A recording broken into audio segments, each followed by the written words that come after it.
Hey guys, welcome to this Apple Watch tutorial, and here I will detail how to add contacts to Apple Watch. So if you have an Apple Watch and you want to add contact to it, then this video is going to walk you through how to do this step by step.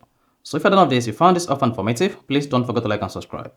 Now, to add contacts to Apple Watch, all you just need to do is go ahead and unlock your Apple Watch with your passcode. You can also unlock your Apple Watch with your iPhone, but here I'm just going to go ahead and unlock my Apple Watch with my passcode. So once unlocked, press the two crown ones and now locate the contact application on your Apple Watch. If you cannot find the contact application easily, just scroll down and switch from grid view to list view. Then once you switch from grid view to list view, then scroll down and then if you see the contacts application, go ahead and click on that. Then this is going to load all the contacts you have on your iPhone or iPad, depending on the device connected to your Apple Watch.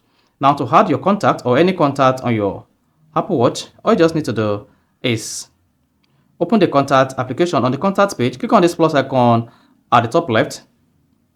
Then once you selected that, you're going to see the contact form page pops.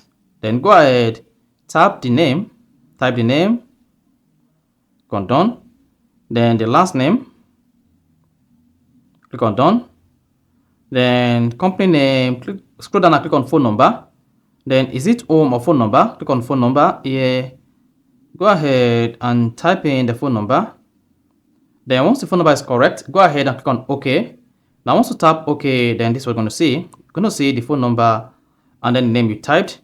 Now, if you want to add another phone number, go ahead and add it, email and address. Then once you're done adding the phone number, email address and the details on your Apple Watch, then go ahead and click on the check button at the top right.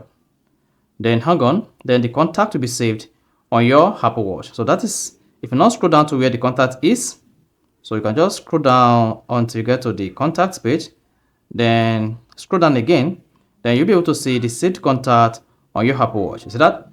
So that is basically how to add contacts to Apple Watch. So if you found this offer informative, please don't forget to like and subscribe.